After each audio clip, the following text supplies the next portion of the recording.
evidence is overwhelming that aliens created humanity. The first clue is the fact that we look nothing like any other animal on Earth. In fact, we look more like aliens than we do animals. This is because we were created in their image. The second clue is that we have technology that is far beyond anything that could have been created by humans. How did we go so rapidly from being primitive cavemen to creating computers, satellites, and space shuttles?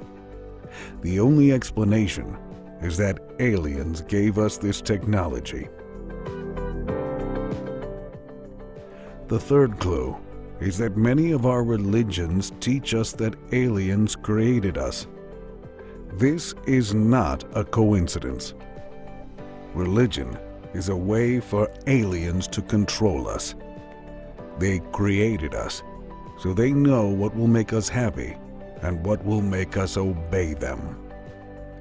There are many theories about the origins of religion, but one that is often overlooked is the possibility that aliens created religion.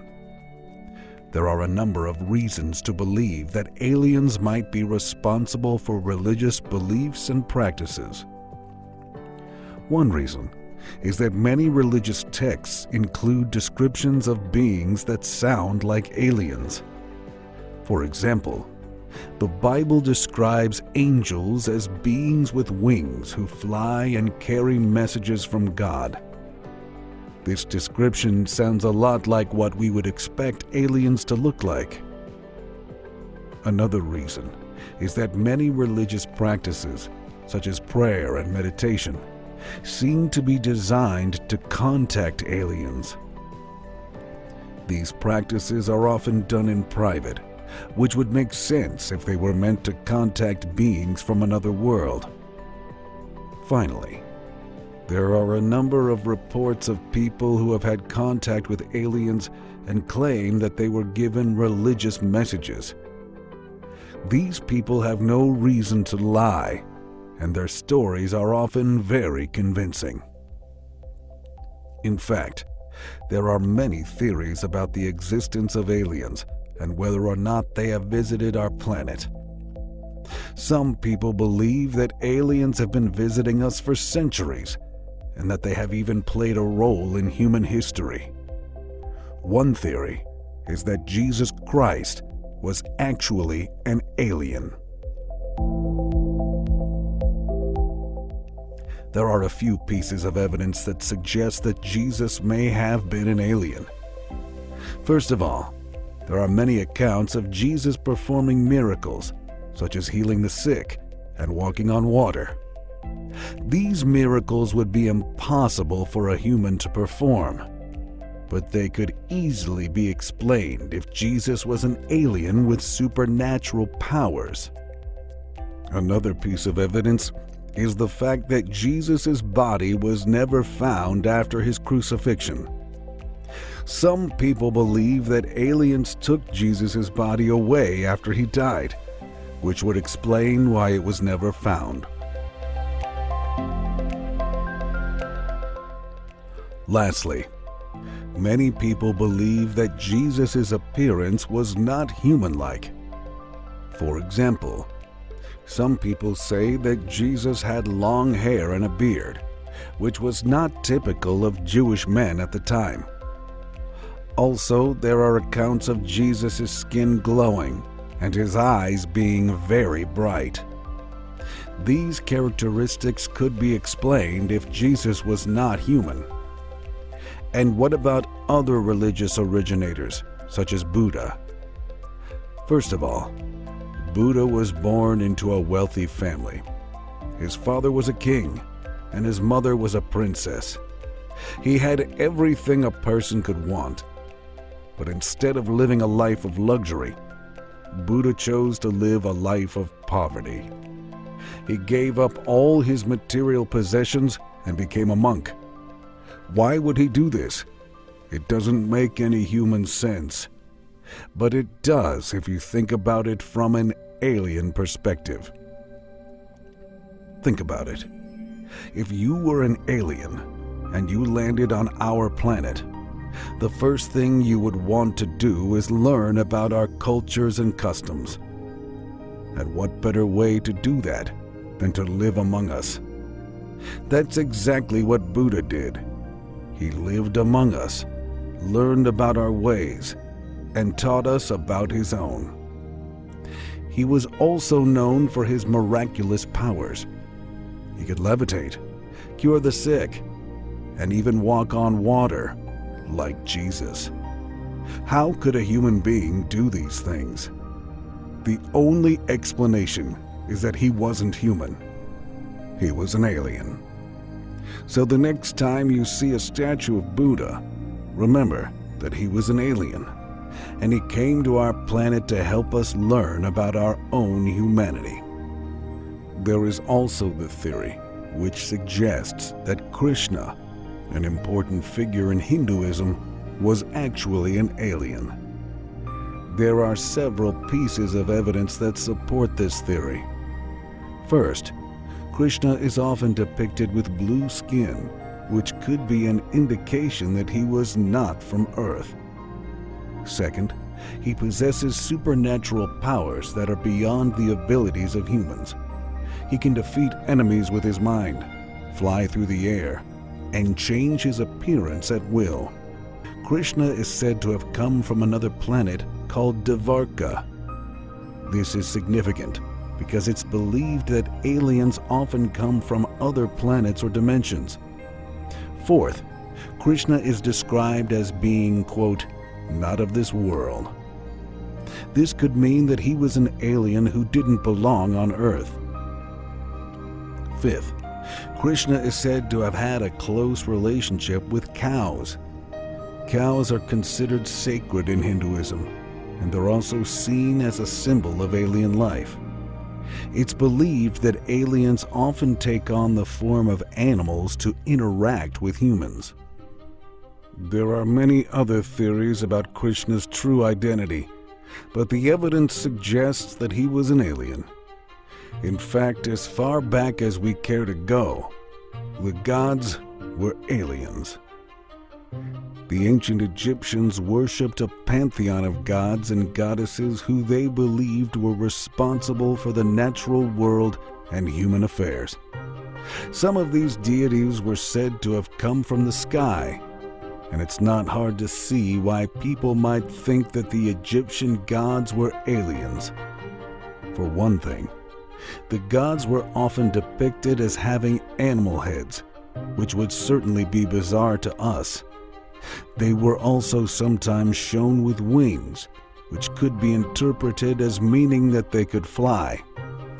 And in many ancient cultures, aliens were thought to be responsible for things like crop circles and other unexplained phenomena. In fact, the Egyptian gods were aliens who came to Earth in order to help the ancient Egyptians in their time of need. They were able to help the Egyptians with their advanced technology and knowledge of the universe.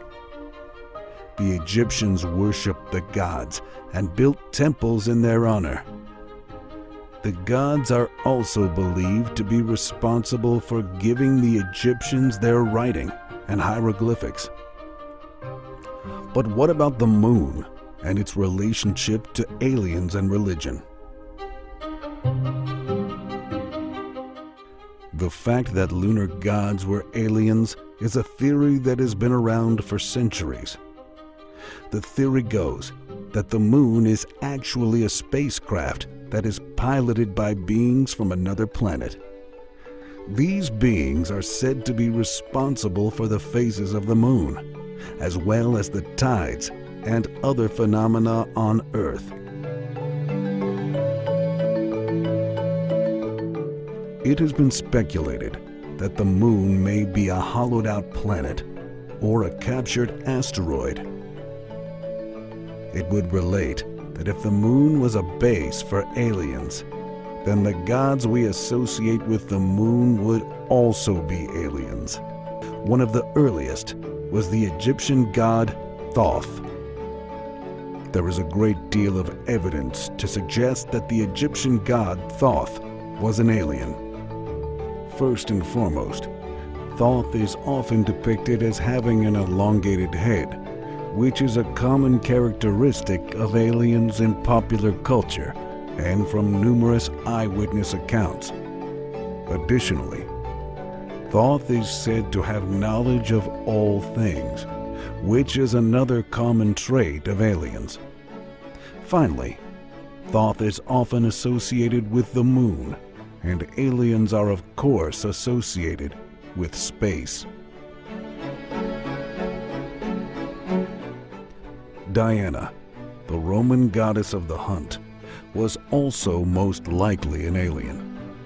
The main evidence for this claim comes from the fact that she was able to change her shape at will, something that is not possible for humans. Diana was also said to be able to fly, another ability that is not possible for humans and common to ancient aliens. Other evidence that Diana was an alien includes the fact that she was often seen in the company of animals, which were said to be her loyal servants. This is also a common trait amongst modern alien sightings. Diana was also said to be able to communicate with plants and trees. This is another ability that is not possible for humans. Hecate was an ancient Greek moon goddess associated with magic, witchcraft, ghosts, and crossroads. She was known as a powerful sorceress and was sometimes depicted as having 3 heads, or 3 bodies.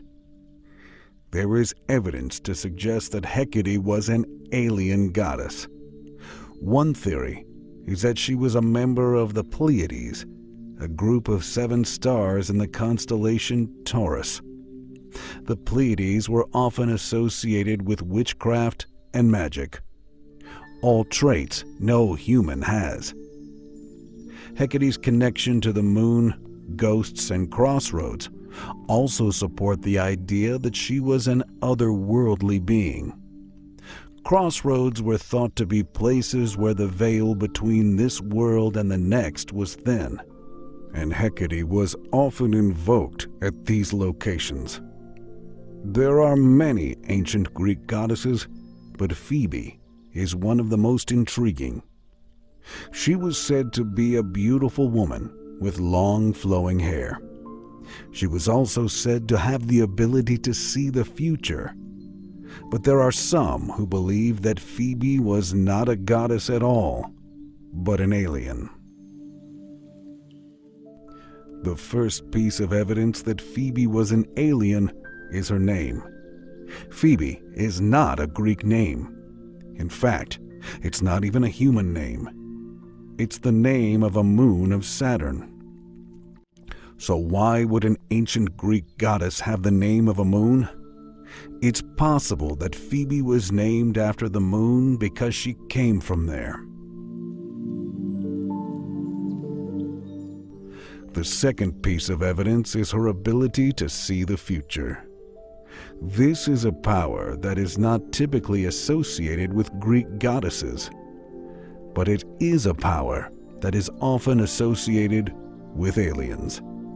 So it's possible that Phoebe's ability to see the future was actually a result of her being an alien.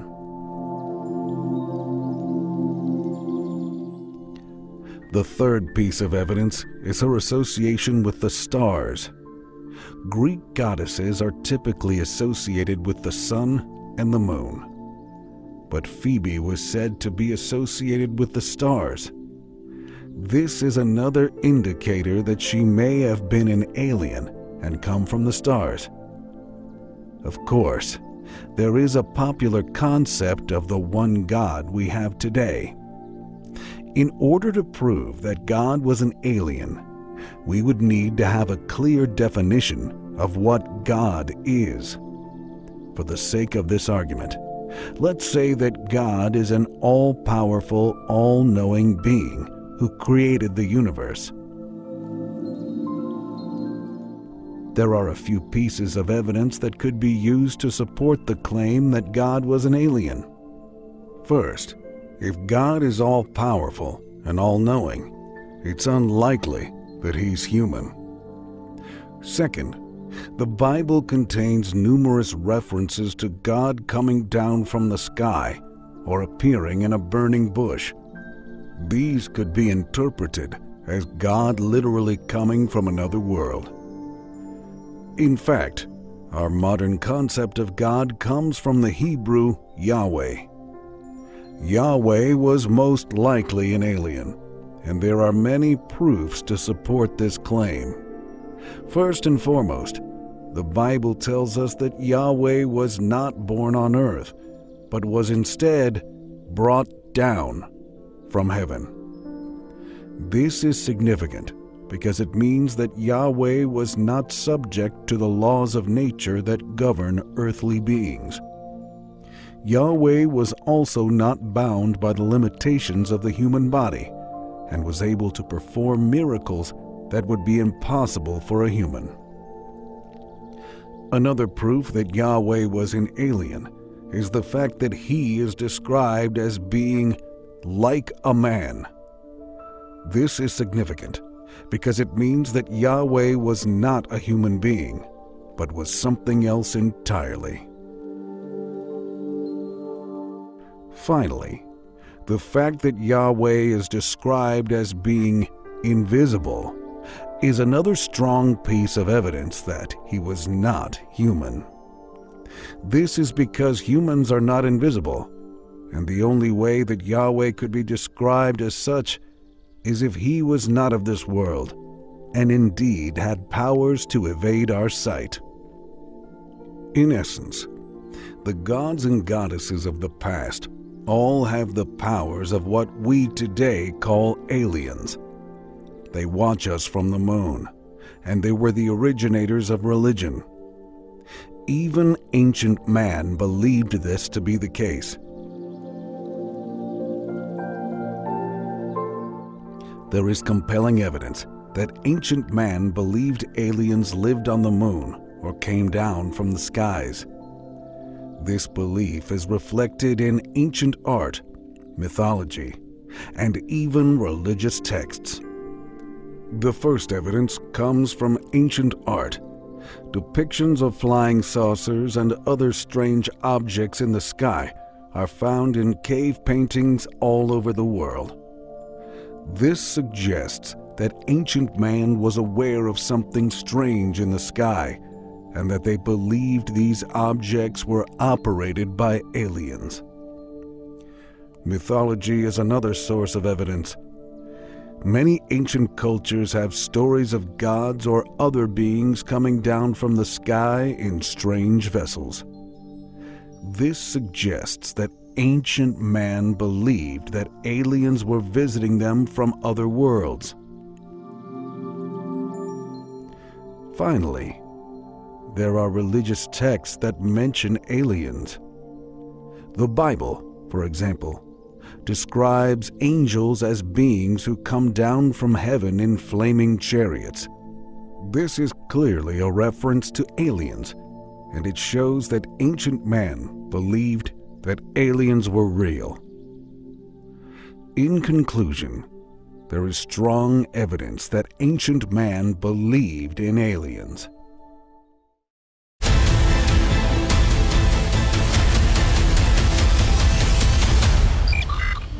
Thousands of years ago, a special advanced race of beings came to Earth. They were seen as gods by primitive man and worshipped. They set themselves apart, and yet some mated with humans and created a special race. When the elders departed, this hybrid species remained and taught mankind. Civilization emerged. Writing, art, science, engineering, architecture, and more spread around the globe. The human race, that had been happy for tens of thousands of years to hunt and gather, now built massive pyramids, cultivated the land, forged steel, and eventually held tiny computers in their hands that enabled them to communicate around the world instantly and discover knowledge with the swipe of a finger. All of this and more is only part of the story, for our benefactors had an ulterior motive. They took control of our minds, our hearts. They control this world. They control all of us. From the moment you are born, you are numbered and moved through a process to feed their machine. Nobody is truly free. We are all working for the masters. Every now and then, they are revealed to the world, and in the 18th century, we had a glimpse of their massive power. We know them as the Illuminati, and they originated in ancient times. Quote, "Throughout Mesopotamia, from the earliest times of Sumer and Akkad, all lands were owned by gods and men were their slaves. Of this, the cuneiform texts leave no doubt whatsoever.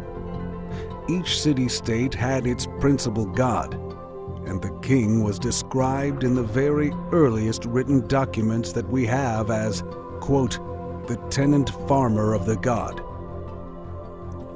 All the great religions originate in the same historical tales of great lights that descended to earth, taught the humans, brought them out of the Dark Ages, bred them and established rulers and priests. Using propaganda, mind control, and even force, humans were treated like sheep and told to believe and behave. We had to worship the lights in the sky. We had to bow to their representatives on earth, and we had to pay the priest for the privilege of doing so. Land was taken from us, and we were told to pay to live upon it. To pay, we had to work every waking moment. Then, we had to pay taxes to the relatives of the rulers and priests in government who made laws to keep us controlled. We were thrown into war against our brothers, told to build pyramids and great walls, experimented on, and abused every step of the way. If any of this is sounding familiar, it is simply because absolutely nothing has really changed, even though the powers that be would have us believe so.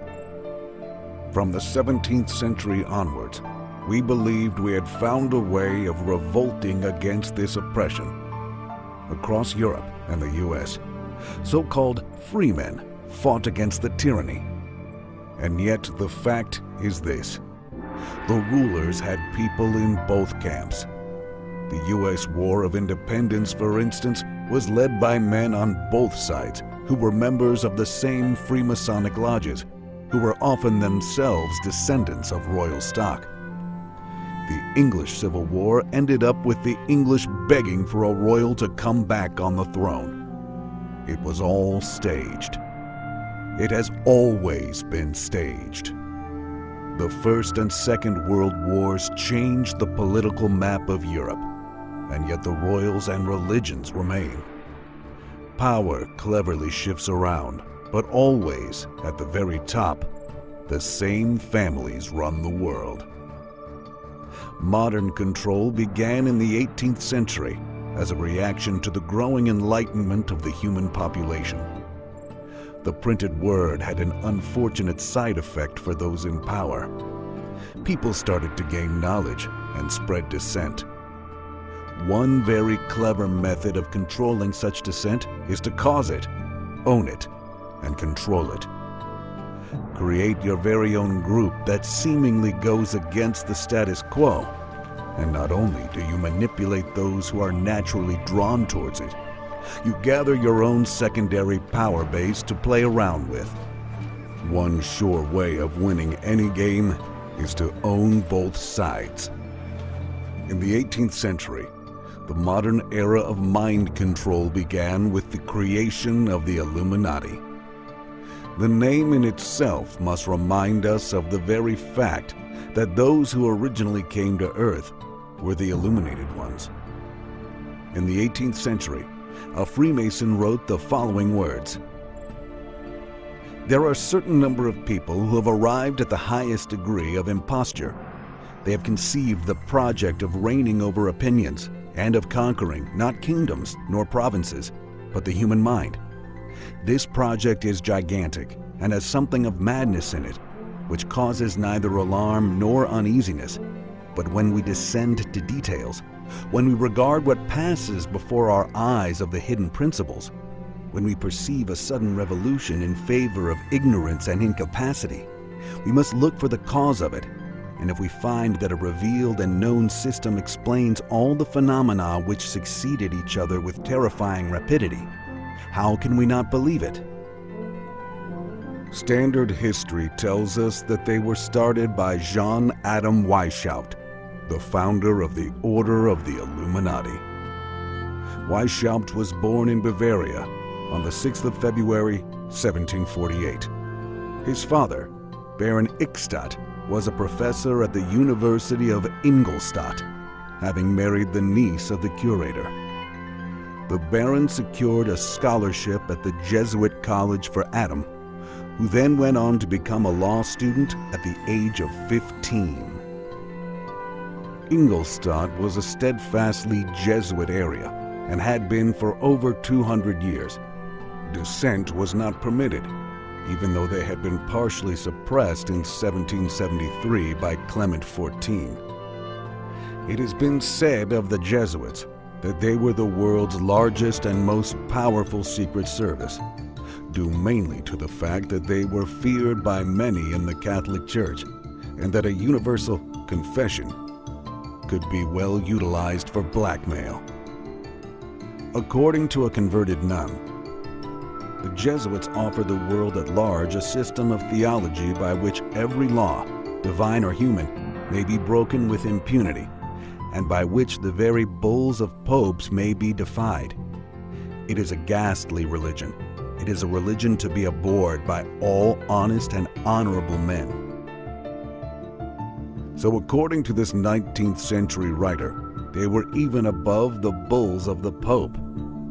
Edwin A. Sherman, an American Freemason also writing in the 19th century, stated, "The Jesuits laugh at us, and during their hilarity, the rattlesnake is coiled at our feet, climbing to strike us in the heart." Even President Lincoln, who was finally assassinated after prior attempts, said, "The Jesuits are so expert in those deeds of blood that Henry IV said that it was impossible to escape them, and he became their victim, though he did all he could to protect himself. I know that the Jesuits never forget nor forsake." It seems like a peculiar world that the Jesuits inhabit. On the one hand, they fraternize with Freemasons, royalty, and presidents, and on the other, taking an oath which puts them at odds with just about everybody who is not Catholic. It is into this world that Weishaupt was brought up. By 1775, Weishaupt was professor of canon law at Ingolstadt, and it was this year he or somebody else chose for Weishaupt to form a plan of an association of which he would head. This association would, quote, "oppose the forces of superstition and lies," or in other words, religion. The thoughts of many commentators is that Weishaupt so hated the Jesuits that he thoroughly intended to do away with them once and for all. The truth is that Weishaupt was in fact trained by the Jesuits for the purpose of raising a worldwide army of spies who would constantly be feeding back information from their own enemies. The information that the Jesuits could not get anymore through their confessions. In fact, the Illuminati even set up their own confessions in line with that of the Jesuits. All of this surveillance and confession was fed back to the Jesuits from the very people who were supposed to be against them. How better to find out what was in the mind of the opposition than to be the opposition? This is a standard double ploy utilized for centuries by the secret services of all religions and states. They even fed the anti-Semitic rhetoric, which suited the Catholic Church down to the ground. Through associations with the Freemasons, the Jesuits managed to get information from and influence to the Freemasons of the globe. These business leaders, politicians, military commanders, religionists, and so-called free thinkers were in fact being manipulated yet again, and very often with the exact same devices that had been used for thousands of years. Belief in a divine entity, worship of a being of light, otherwise known as Lucifer, and even the concept that their own secret line stretched back to the time of Egypt and beyond. What many probably didn't realize was this: all of that was true. They were being controlled and manipulated by a sacred line that did originate thousands of years ago, and they still are.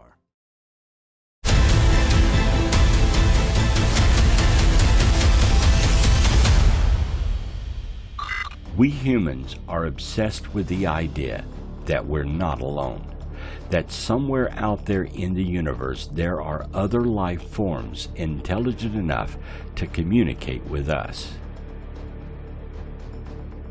Or maybe even destroy us. But if there is life out there, why haven't we heard from them yet? Or have we? In 1961, the astronomer Frank Drake devised a calculation that predicted the existence of millions of civilizations out there among the stars. His Drake equation used some fairly speculative assumptions, but it ignited our curiosity. Are we just one small part of a vast cosmic zoo? For physicist Enrico Fermi, the contradiction between this prediction and reality made no sense, and it came to be known as the Fermi paradox. Where is everybody? He wanted to know. There could be an infinite number of answers to this question. There is no paradox, and we really are alone in the universe. Depressing though it may be, sometimes the simplest answers are the most plausible. Or they're ghosting us. Maybe aliens have a policy not to interfere with less advanced cultures, similar to the Prime Directive on Star Trek. They don't live long enough to get in touch with us. Now, this idea, known as the Great Filter, says that no advanced civilization survives long enough to still be around when its neighbors are thriving. For us, threats like nuclear war, climate change, or pandemics might spell our doom.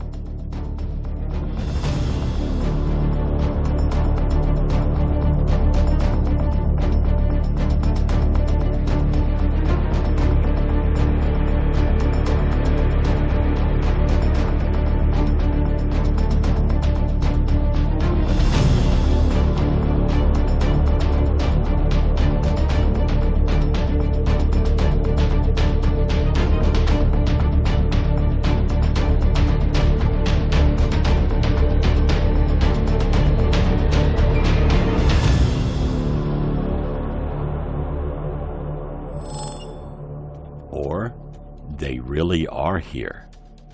From Roswell to the Lubbock Lights, there have been plenty of UFO sightings on Earth. Is the government hiding the existence and evidence of this? Or is it fake news?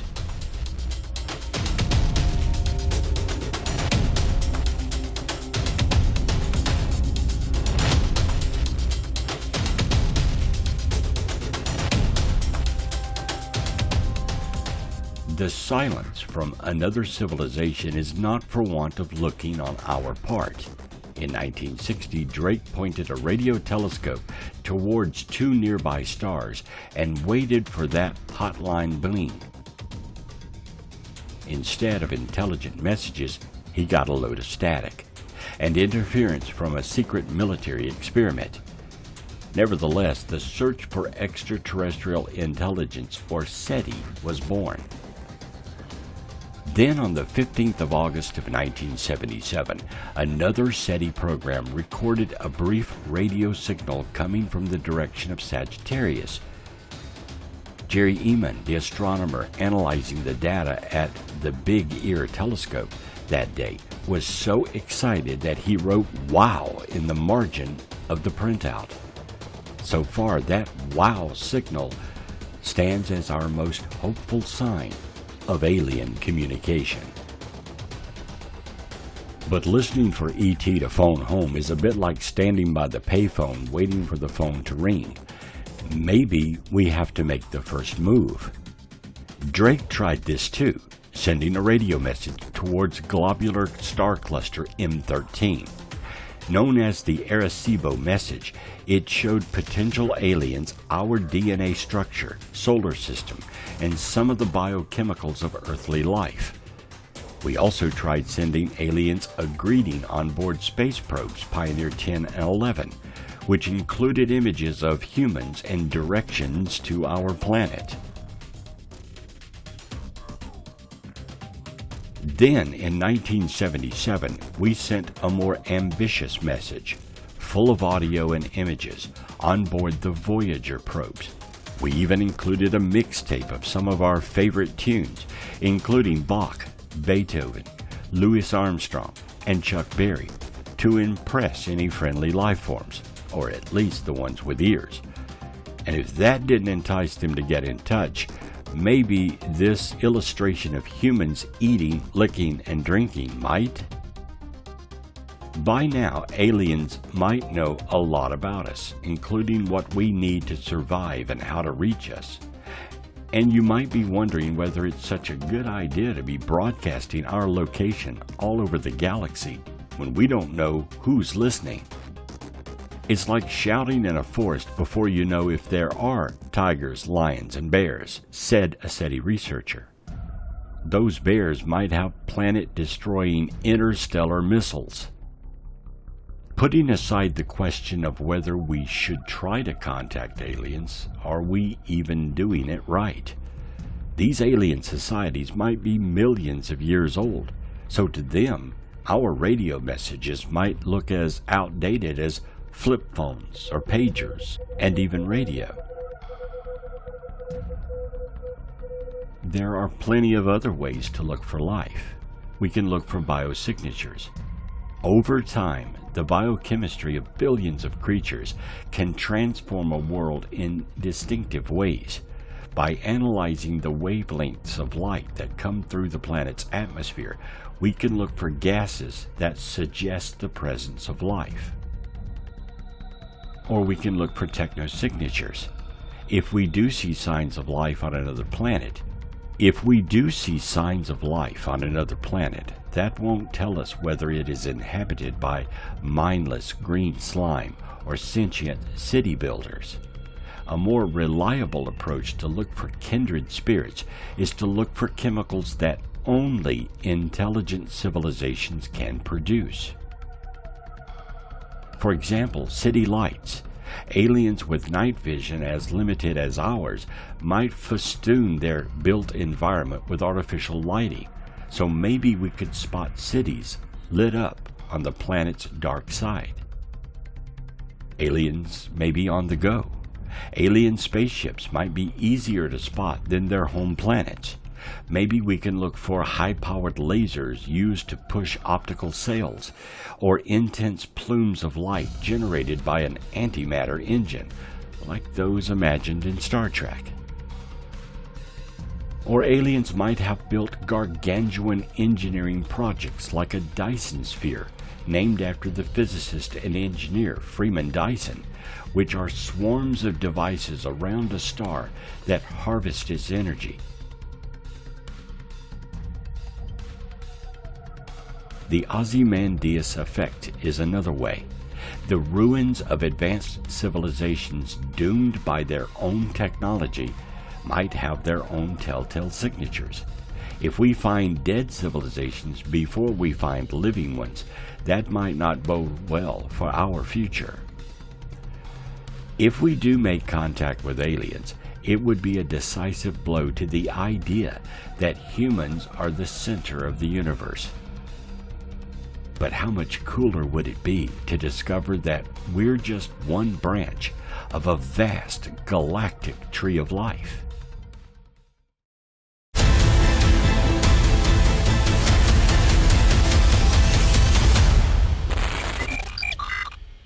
In December 1965, Gemini 7 astronauts James Lovell and Frank Borman saw a UFO during their second orbit of their record-breaking 14-day flight. Borman reported that he saw an unidentified spacecraft some distance from their capsule.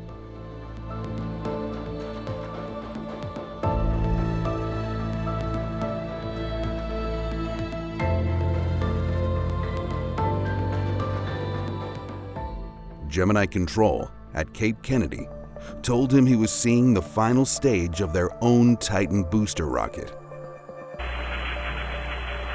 Bogey at 10 o'clock high! This is Houston. Say again, 7? Said we have a bogey at 10 o'clock high! Roger. At this point, the live broadcast of the conversation is interrupted by Capcom. Gemini 7? Is that the booster, or is that an actual sighting? We have several actual sighting. Estimated distance or size?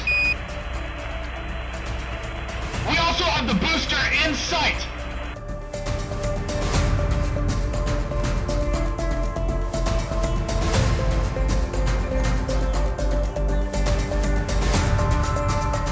Borman confirmed that he could see the booster rocket all right, but that he could also see something completely different. He is reported to have taken some magnificent photos of two mushroom-shaped UFOs on December 4th. The pictures seem to show the glow of a propulsion system on the underside. The pictures were taken at a range of several hundred yards.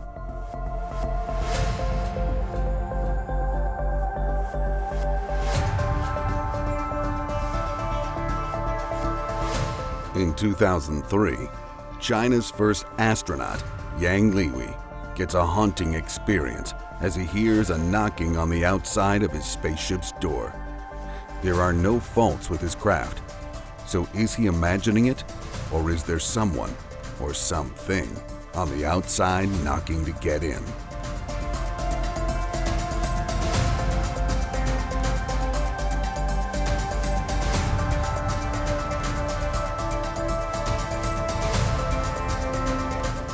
Cosmonauts Leonid Kazim, Vladimir Solyov, and cardiologist Olaf Atkov were on their 155th day aboard the Salyut 7, conducting medical experiments, when the trio noticed what they described as a brilliant orange cloud surrounding the station. The Salyut 7 had been plagued by a steady stream of system failures, and the men aboard the craft were understandably concerned that the glow might represent a life-threatening fire.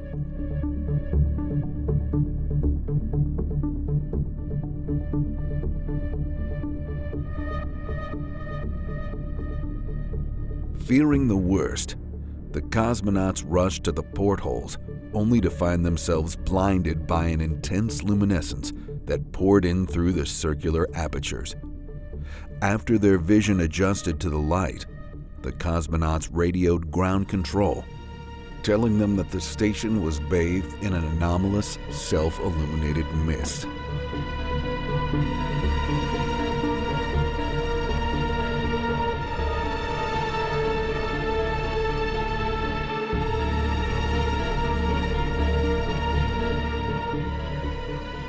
The men returned to the portholes, shielding their eyes from the radiance, and that's when they spied something so incredible that it would alter their perception of reality. According to reports published in newspapers across the globe, the three Russian explorers saw colossal, winged, humanoid creatures hovering just outside the station in the vacuum of space. They were said to resemble those of humans with peaceful expressions, and the Soviet scientists claimed that the creatures noticed them and offered distinctly beatific smiles. This quote was published in the newspaper reports.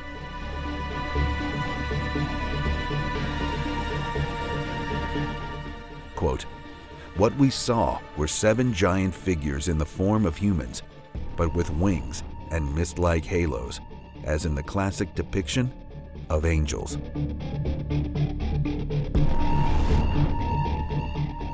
The cosmonauts described these haloed beings as nearly 80 feet in height, with a wingspan comparable to that of a 747.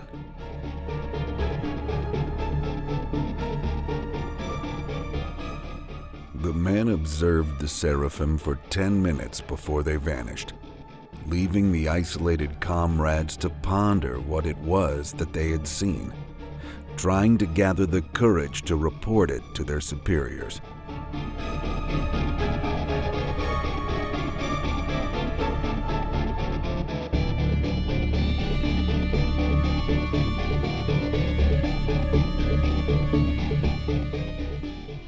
By their own admission, the cosmonauts were themselves reluctant to accept the existence of the angelic beings which they had seen, and concluded that they were more likely suffering from some form of mass delusion brought on by their long space journey, rather than an actual encounter with alien entities.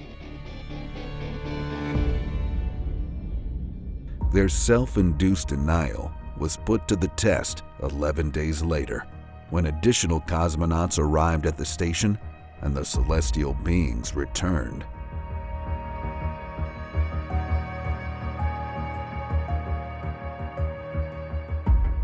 Which brings us to the next mystery.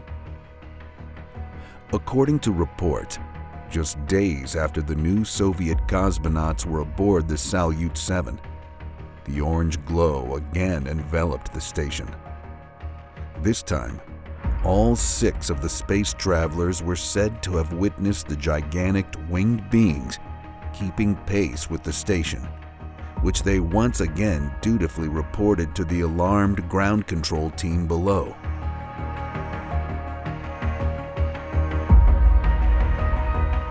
As the 6 cosmonauts stared out of the portholes, they must have been overwhelmed by sensations of awe, wonder, and fear.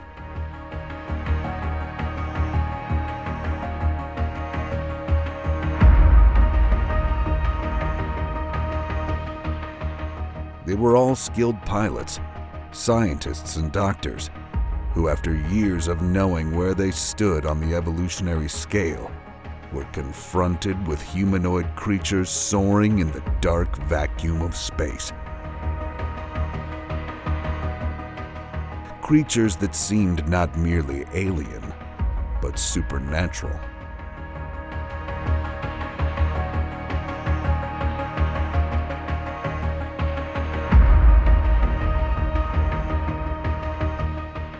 According to news accounts, one of the cosmonauts stated, quote, "They were glowing, and we were truly overwhelmed.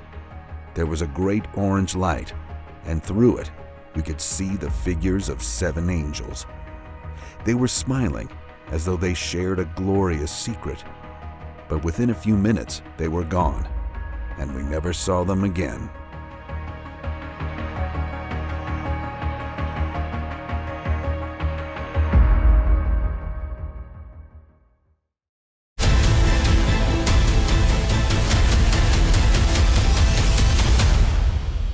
In the 1980s and 90s, several reports emerged of strange lights being seen over Plum Island, and there were reports of odd-looking creatures being washed up on the neighboring beaches. These were categorized as possible ET-related debris, although they were also attributed directly to what was going on in the facilities on the island. When looking at reports of this kind, one has to remember that there is the possibility that some of these mutations could accidentally be introduced into the area of these installations, which leads to the possibility that some of these mutations might spontaneously mutate even further and travel to areas far removed from their point of origin. This would, of course, greatly depend on what traits these creatures had been designed to exhibit, as well as their speed, mobility, and ability to use their surroundings to hide out and even curb their aggression, which would probably be a parameter factored into the project. Another aspect of this is the similarities between what occurs at these facilities and what reportedly occurred at other locations not normally associated with bioweapons. To explore this dimension of the Dark Ops enigma, we must enter into the world of ufology and consider what may or may not have happened at Dulce Base in New Mexico. Dulce Base. This underground location, supposedly, with the full knowledge and active cooperation of the U.S. government, played host to a range of alien species with the apparent aim of exchanging information on weapons and other advanced technologies. One of the most horrifying claims made for this installation was the presence of the so-called blood lab, where various kinds of blood, both natural and synthetic, was processed ostensibly for the consumption of the extraterrestrials who required it for their existence. Terrifying stuff, so much so that it borders on the literally unbelievable. But perhaps we should look beyond the obvious. Might this have been part of the lengthy and well-funded disinformation campaign that involved the subject of ufology in its wider sense?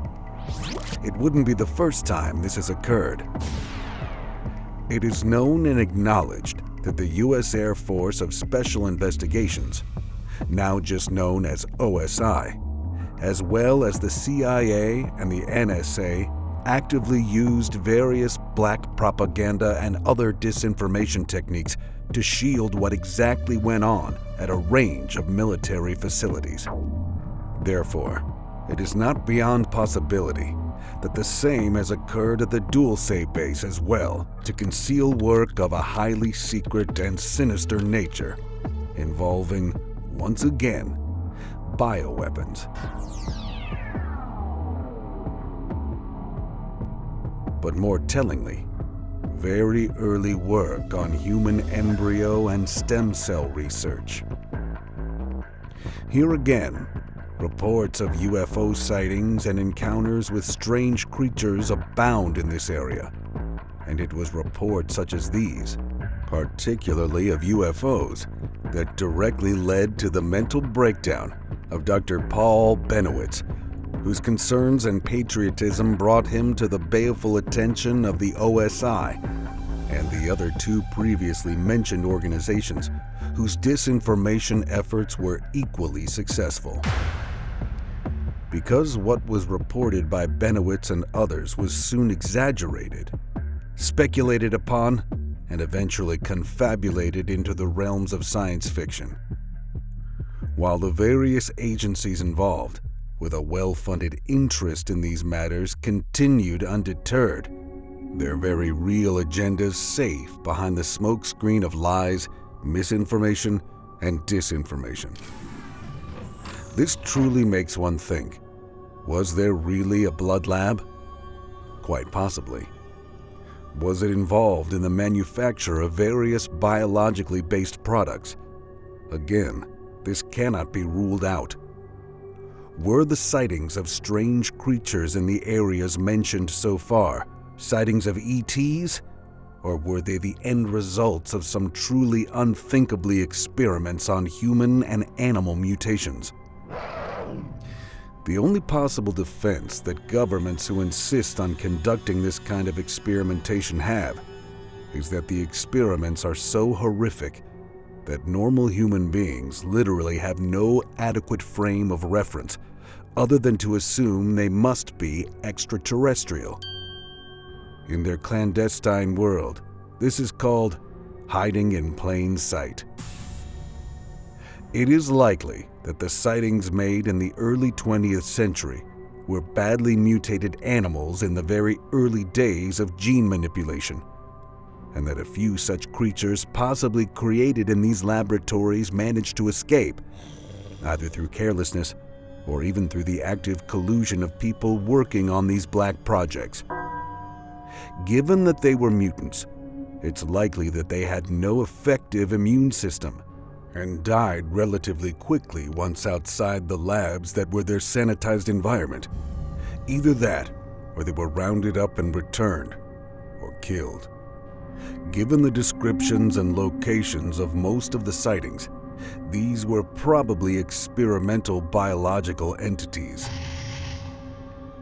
Unit 731. Would governments do this? Again, unfortunately, the answer is yes, they would. Because there is abundant historical evidence to prove it in light of the MK-Ultra program and the reported 100-plus programs of similar diabolical intent in the name of national security. We have already considered what was done in the name of science in the Nazi concentration camps. But if it is possible, these almost pale into insignificance when compared with the sadistic outrages conducted under the direct supervision of Lieutenant General Shiro Ishii of the Imperial Japanese Army at the notorious Unit 731, situated at the Pingfeng district of Harbin, which is the largest city in what is now northeast China. The victims here were mainly Chinese, with some Soviet and American prisoners thrown in. The experiments involved vivisection, crude limb transplants, germ warfare, the effects on the body of various conventional weapons, starvation, dehydration, extremes of temperature, and being confined in high and low pressure chambers and centrifuges until dead. Nothing was too inhuman. But then again, these prisoners were not even regarded as human beings. Again, many of the scientists involved in these experiments were taken by the US military for its own ends, in a rerun of the aforementioned Project Paperclip, and also for the pragmatic reason that it prevented the Russians getting access to their knowledge and data. One of the men who helped run and supervise what went on there was Ryoichi Naito, a lieutenant colonel and surgeon, who astonishingly went on to found one of Japan's leading pharmaceutical companies, Green Cross. It took the Japanese authorities more than 50 years to admit the horrific truth about just what occurred at this literal hell-on-earth facility, and sadly, experimentation on human beings still continues to this day in isolated countries with extreme dictatorships.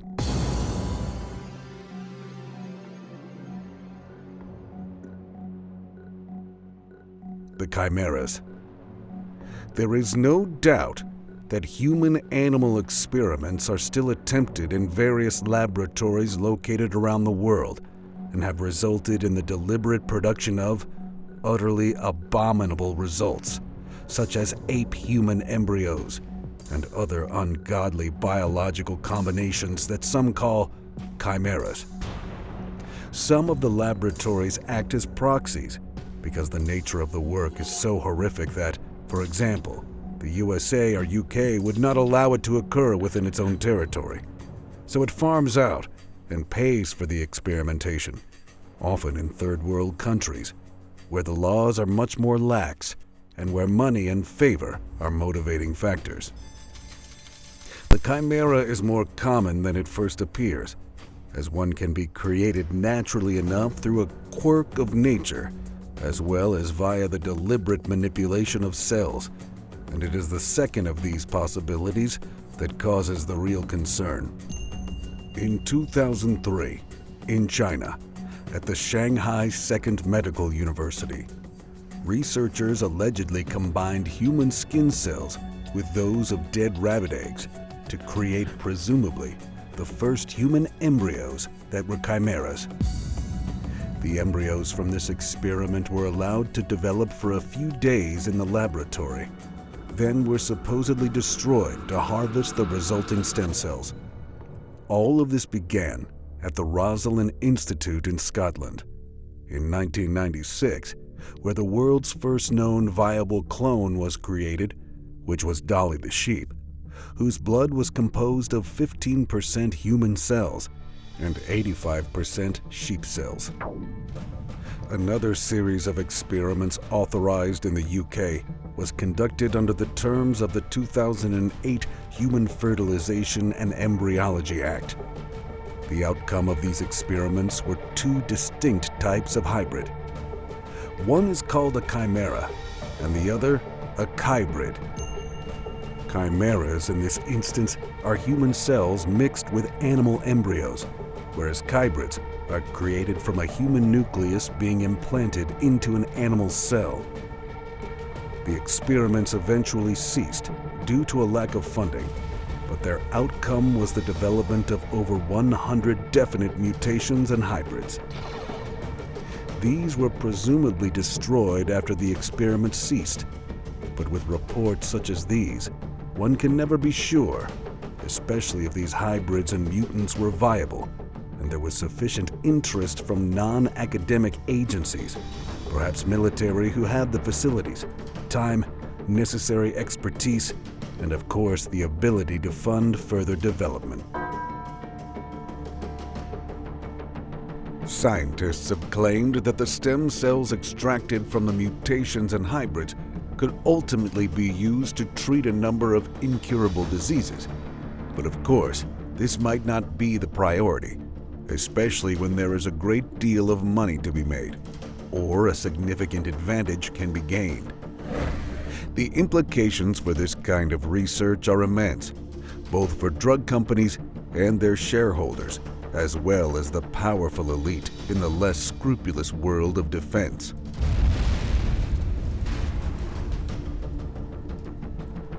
Remember once again that this is the work that has so far emerged into the public domain, but there are many more classified experiments that have never, and most likely will never be known, or divulged by those controlling these and other dark projects.